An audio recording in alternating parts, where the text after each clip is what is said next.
It's fair to say that there are lots of favourite features from our schools when it comes to their use of NetSupport School. But one of the favourite features for teaching and learning activities is this feature here of show. So yeah, people do love the ability to see student screens, and it's great for behaviour for learning and keeping students on track and being able to see where feedback might be needed in a moment, formative feedback. But the show option is super useful. Now, if I click onto it here just now, if you're users of the previous version of NetSupport School, you might be wondering, well, where's the exhibit option down the bottom? Don't worry, it is still there. Just simply select the students that you wish to exhibit and then go back to show, and then the exhibit option is there.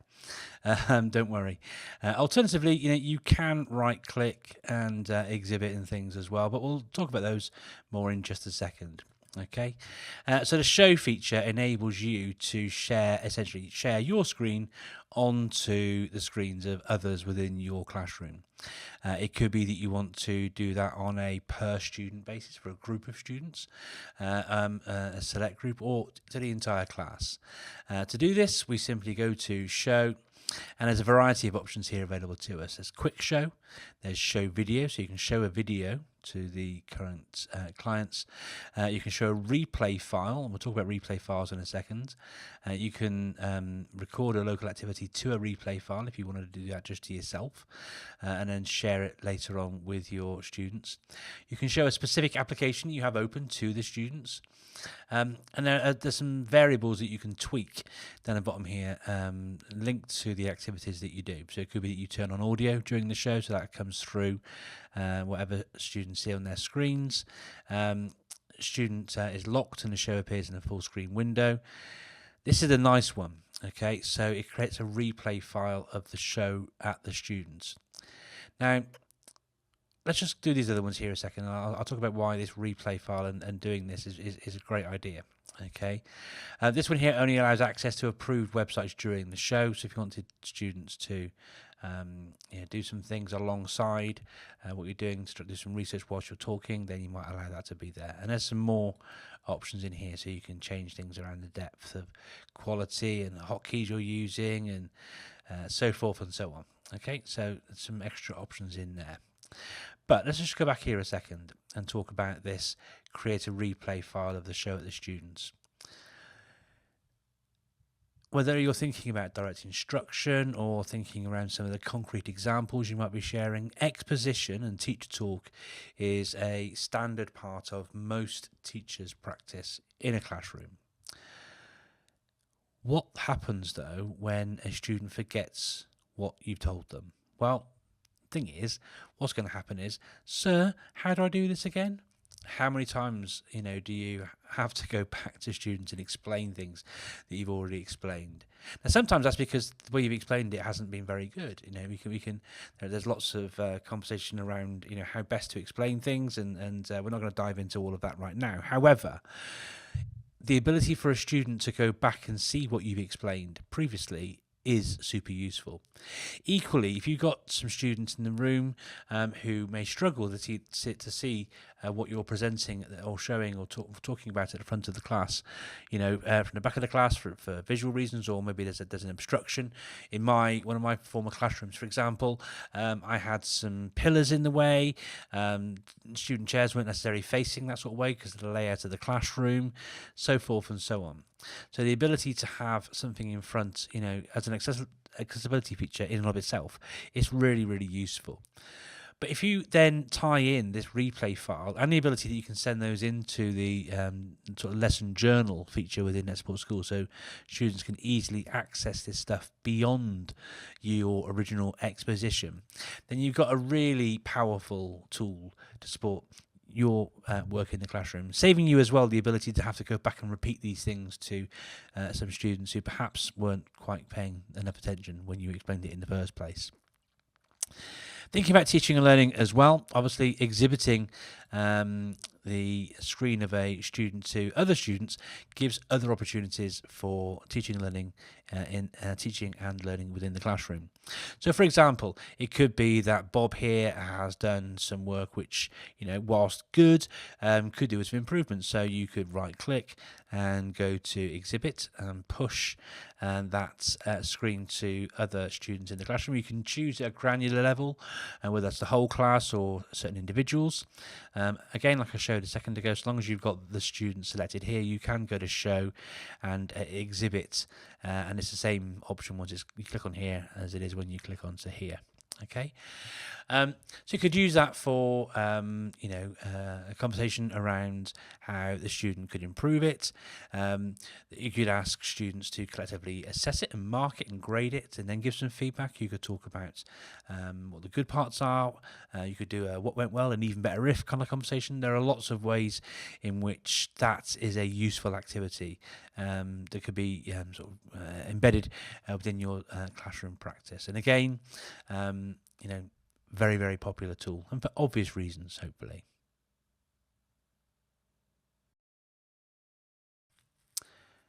So in this section of the video, I wanted to spend some time talking through how we use the whiteboard feature. We've just been through the showing and sharing of screens and things, but now I wanted to talk about how we can actually collaborate in a space and use it for more feedback and conversations around learning and teaching. So to access the whiteboard, simply head to this icon here at the bottom of this list of options, and don't worry, we'll get into the rest of these later on in the video, don't you worry. But in here we can use an interactive whiteboard with the students in your class, and it's a super easy tool to use, but with lots and lots of different ways in which it can be used. So we first of all click onto here, so that brings up the whiteboard here, and as it's telling us very clearly, it's not currently being shown to the students. That's fine.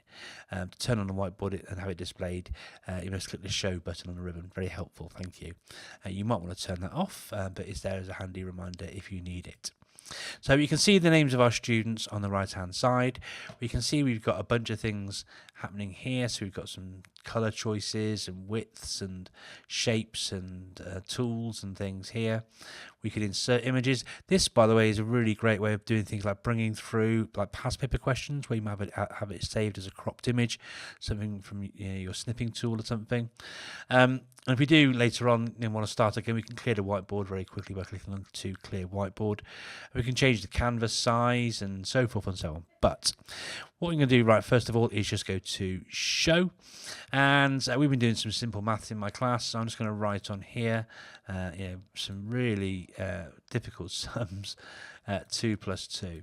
So I could do that, and I'm saying right, okay, Amanjeet, I'd like you please to answer that question for me. So I can get Amanjeet to work on that in one of two ways. I can either click on their name and then go to give control, or I can go back to their name here and just right click and choose give control there. And once I've done that, Amanjeet on their device can just simply maybe change the color and sort of the width of the response and put in their answer. And unfortunately, Amanjeet has got it wrong. So what I'm going to do now is I'm just going to say, that's not quite correct there, Amanjeet. Well done, good try, but not quite what we were after. So what I'd like now is to switch that control over to Bob. Bob, could you ever go instead, please? And so Bob can go here. He can change his color. He's going to choose that color. He's going to make the width like that. Can you just scrub it out for me, please, Bob? Yeah, thank you, Bob. And could you now just write the correct answer in, please? If you do know what it is, that's very good. Then you can have a whole conversation about how that was worked out. You maybe sort of have a bigger conversation around it. Obviously, this can be used in many, many different ways. Once you've finished, jump back on here now onto the teacher console for the video, and just go back and take control away. And if you want to start again, you just simply go to clear whiteboard. Don't worry as well, this is all still on student screens because show is still turned on. I'm just taking control back myself. We do actually have some more space down here, so I could carry on doing some writing in what have you in the space down here.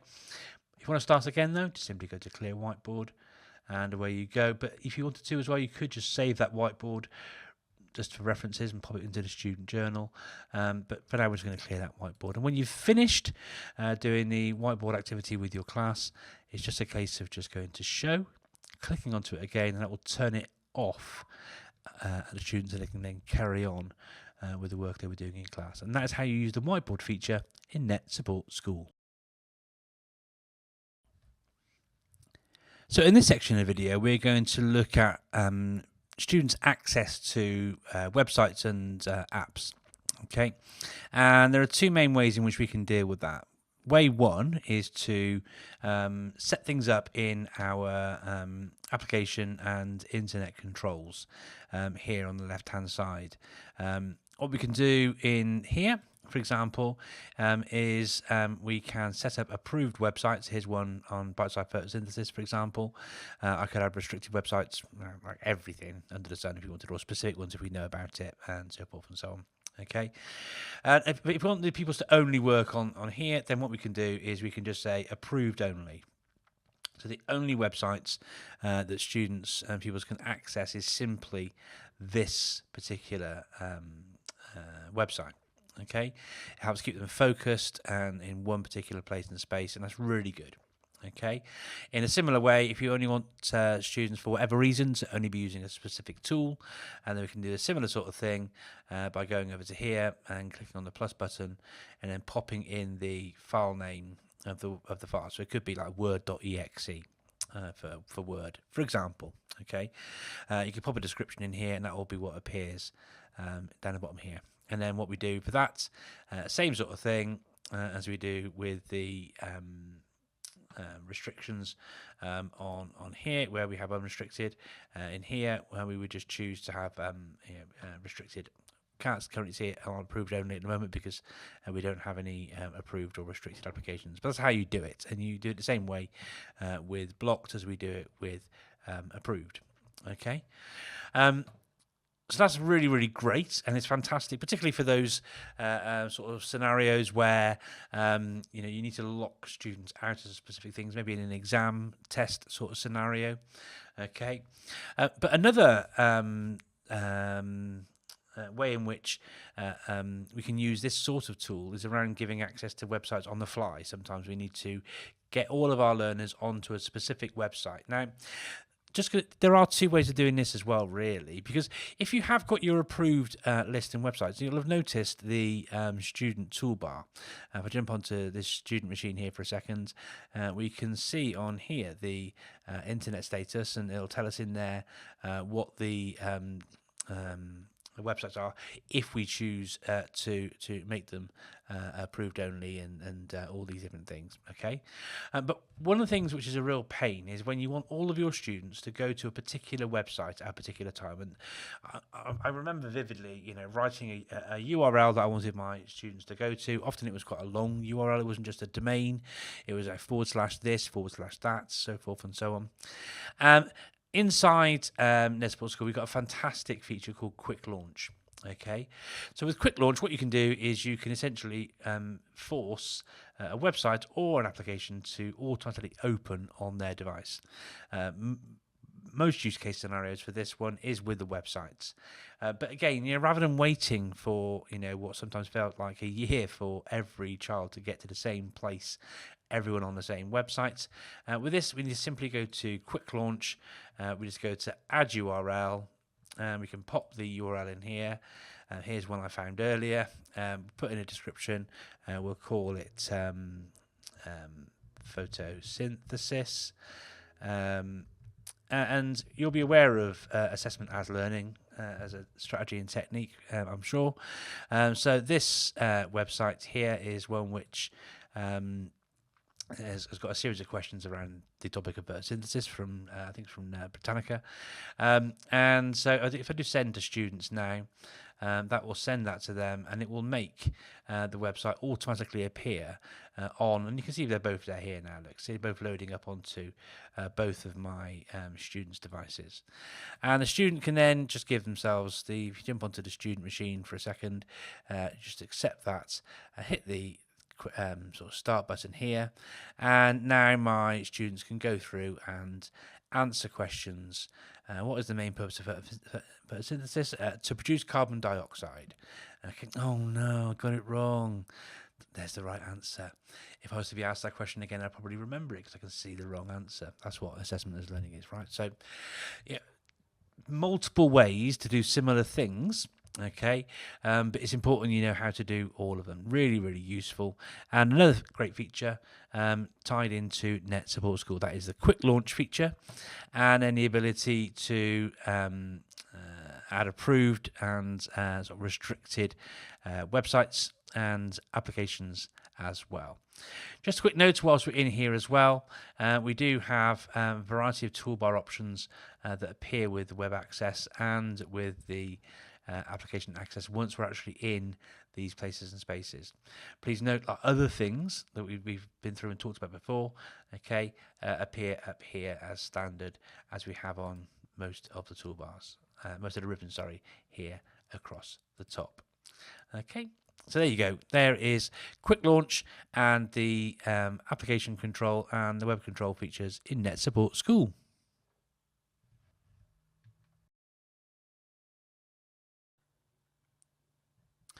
Hi and welcome to this part of the video where we're going to explore the student journal inside NetSupport School. Now this is an absolutely lovely feature. Often there are different types of resources that you want your students to have access to during the course of a given lesson. It could be there are specific websites you want them to explore. It could be that there's a resource, an image you want them to reference. It could be a formula. It could be some general notes, some quotes you want them to work around or think about. Lots of different types of collateral that will support the learning activity you've got taking place. And all of these things can fit inside your student journal. To create a journal, well, you've got to start it. So first of all, make sure you're on the journal tab on the option just here where I'm harnessing at the moment. And that will bring up the journal ribbon. So the first thing you want to do is go to start. Okay, so click on start. And you can start one by clicking on here, but I'm going to start a brand new one here. When we do that brand new one, I'm going to give it a new one, 7 Biology Live, we'll call this one, just because we're doing this one live. Okay, you can pop in the class name if you want to, Y7 Bio, let's call that one. Hit OK, and that journal is now starting. Okay, and you can have some controls with that, so you can view it at any time as a PDF here. Okay, if you put something in by mistake or you think it isn't quite right, you can undo the last add. You can stop it at any time. You can choose to print it out if you want to, and you can synchronize this and the students' journals, because students can add things into the journal themselves too. Okay, so you can synchronize that content too. What you can do is you can add the student register to your journal if you want that to be something that appears in there. You can go into notes and add a note by going on to notes, click on here, and you can type the notes and you can send that to selected students or to all connected students like so. Okay, so the note could be this is a note, for example. Hit OK. There we go. Brilliant stuff. In a similar way, you can add a screenshot of an application on your desktop. You can also send through the approved websites list to the journal. If you've completed a survey and you want to send those results through for whatever reason to your pupils, then you can do that there. And you can also add a targeted word list to the journal. So clicking onto here, it could be these key words that you want students to reference in the lesson. So let's put in things like chlorophyll, carbon dioxide, etc., etc. Again, selected students or all connected students. Hit OK. And all these things then go through into the journal. Okay, so when you're finished, you can hit stop at the end of the lesson, and that will just stop the journal and make it fully visible and viewable and things. And the beautiful thing is this journal is now available to your pupils as well. Okay, so as it's being worked through, they can view it on their screens inside their journal. Okay, so the journal is over here. They can add notes and put things into it themselves, and they can access the journal themselves too through here. So that is the student journal feature in NetSupport School, a really good way of getting information for individual people if individuals need it, or for the whole class as well. Don't forget, of course, you can sort of send files to students using the tool as well. You can use a file transfer feature here, for example.